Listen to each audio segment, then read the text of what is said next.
Hello everyone, welcome back to our channel opposite post. আজকে অনেক দিন পরে নতুন একটা ব্লগ নিয়ে চলে এসেছি। আর দেখতেই পাচ্ছেন আজকে কিন্তু একটা নতুন রেসিপি ট্রাই করছি। রেসিপিটা কিসের? সেটা হলো চিকেন মাহারানি। তার জন্য আমি নিয়ে নিয়েছি জিরে, ধনে আর সব রকম গরম মশলা।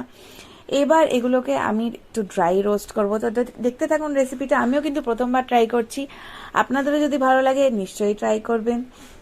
এবার কিন্তু রেসিপিটা শুরু করা যাক।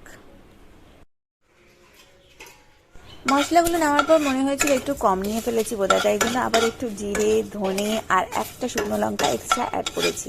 আর এবার ড্রাই রোস্টটা শুরুও করে দিয়েছি, দেখতেই পাচ্ছেন।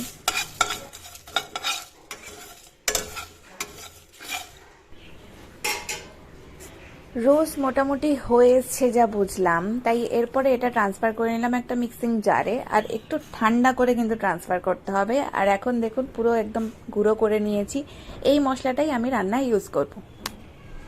কড়াই বসিয়ে দিয়েছি আর তাতে নিয়ে নিয়েছি প্রচণ্ড একটা ইউনিক জিনিস, সেটা হচ্ছে রিফাইন্ড অয়েল, আর কিছুই না। তো রিফাইন্ড অয়েল নিয়ে নিয়েছি আর তেলটা একটু গরম হওয়ার পরেই আমি বাকি জিনিসগুলো অ্যাড করতে থাকবো। তেল গরম হয়েছে কিনা এটা দেখার আমার এটাই পদ্ধতি। একটুখানি পেঁয়াজ ফেলে দিয়েছি, এবার বাকিটা অ্যাড করছি।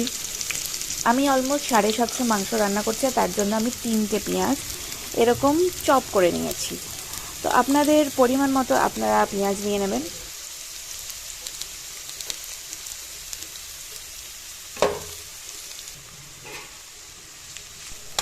পেঁয়াজগুলো ভাজতে কার কার আমার মতন বোরিং লাগে কমেন্ট করে অবশ্যই জানাবেন। পেঁয়াজ ভাজতে কিন্তু প্রচণ্ড টাইম লাগে। আমি জানি যে নুন দিলে তাড়াতাড়ি হয়ে যায়, পেঁয়াজটা সফট, কিন্তু সেই কায়দাটা আমি এখানেই করিনি।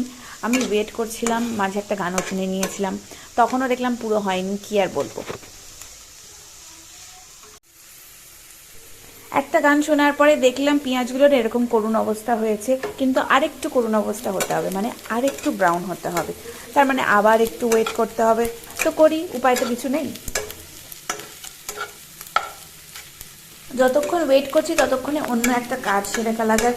এই রেসিপিটার জন্য কিন্তু আরেকটা মিক্সচার বানাতে হবে। সেটা হচ্ছে একটু টক দই নিয়ে নিয়েছি, দেখতেই পাচ্ছেন মিক্সিং জারের মধ্যে। আর তার মধ্যে কিছু কাজু অ্যাড করে দেবো। তো হ্যাঁ, কাজু আর টক দই মিলিয়ে একটা পেস্ট তৈরি করতে হবে। ওভারঅল রান্নাটা একটু হোয়াইটিশ দেখতে হবে, সেই জন্য এই পেস্টটা কিন্তু খুব ইম্পর্টেন্ট। আর সবাই জানেন নিশ্চয়ই যে কাজু বাটা দিলে কতটা ভালো আর রিচ ফ্লেভার আসে। এর মধ্যে দেখলাম পেঁয়াজগুলো ভাজা ভাজা হয়ে গেছে, তার মাঝখানে রসুন নিজের জন্য একটু স্থান পেয়েছে। তো রসুনগুলো এখানে অ্যাড করে দিচ্ছি। আমি মোটামুটি অনেকগুলোই রসুন নিয়েছিলাম, ভুলে গেছি এক্স্যাক্টলি কাউন্টটা। তবে এই রসুনের জায়গায় রসুন পেস্টও ইউজ করা যেতে পারে, যেটা আমি সেদিন করিনি। মেবি নেক্সট টাইম ট্রাই করলে তখন করবো, বাট আপনারা ইউজ করতে পারেন।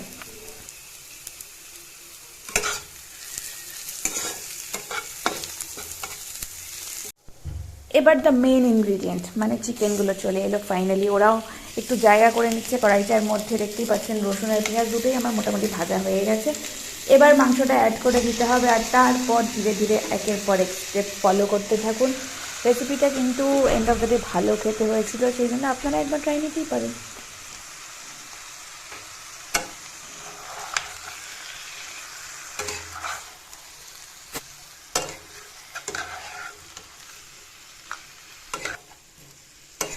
চিকেনগুলো পেঁয়াজ রসুনের সাথে একটু নাড়াচাড়া করে তারপর আমি 10-15 মিনিটের জন্য ঢাকা চাপা দিয়ে রেখে দেবো।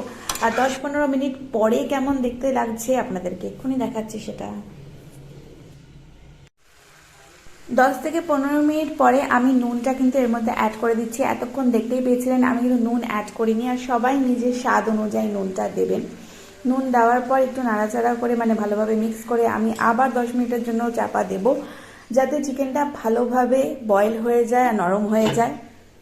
তো আরও 10 মিনিট পরে আমি কাজু বাদামের মিক্সচারটা কিন্তু এর মধ্যে অ্যাড করে দিচ্ছি। আর মিক্সিং জারে কিন্তু ওই মিক্সচারটা নিচে অনেকটাই লেগে থাকে, যেটা ভালো করে পরিষ্কার করা যায় না, তাই তার মধ্যে একটুখানি জল অ্যাড করে আবার মিক্স করে দিলাম।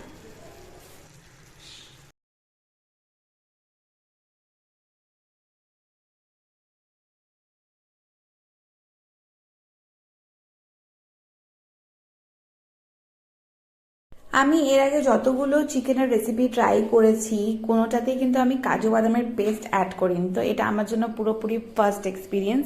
আর আমি খুব এক্সাইটেড ছিলাম যে কীরকম খেতে হবে, যদিও পুরোটাই নতুন রেসিপি আমার জন্য। আর প্রথমবার করছিলাম তাই এক্সাইটেড তো ছিলামই। কাজু বাদামের পেস্টটা অ্যাড করবার পরে 2-5 মিনিট নেড়ে চেড়ে এবার আমি ড্রাই রোস্ট করা মশলাটা এর মধ্যে অ্যাড করে দিচ্ছি। এর আগে আমি সেরকম কোনো মশলা এই রেসিপিটাতে কিন্তু ইউজ করিনি, শুধু নুন দিয়েছিলাম। আর এই মশলাটা অ্যাড করবার পর কিন্তু একটা বেশ ভালো স্মেল আসছিল, তো আমি হোপ করছিলাম যে টেস্টটাও কিন্তু বেশ ভালোই হবে।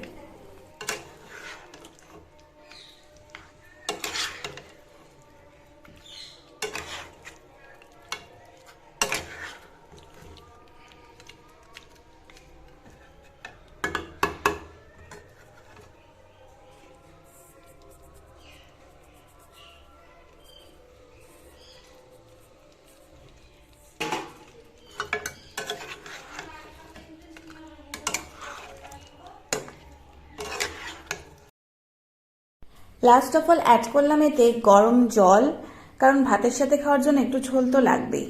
সাথে কাসুরি মেথি, 2টো কাঁচা লঙ্কা দেখতেই পাচ্ছেন, আর ওপর থেকে একটু ঘি ছড়িয়ে দিয়েছিলাম। আর হ্যাঁ, অল্প একটু চিনিও দিয়েছিলাম। এটা মোটামুটি আমি সব রেসিপিতেই দিয়ে থাকি। আর আপনাদের যাদের যাদের ঝাল কম খাওয়া বা বেশি খাওয়ার অভ্যেস আছে, আপনারা লঙ্কাটা সেই মতন অ্যাড করবেন। আমরা একটু ঝাল কম খাই, তাই কম লঙ্কা অ্যাড করেছি।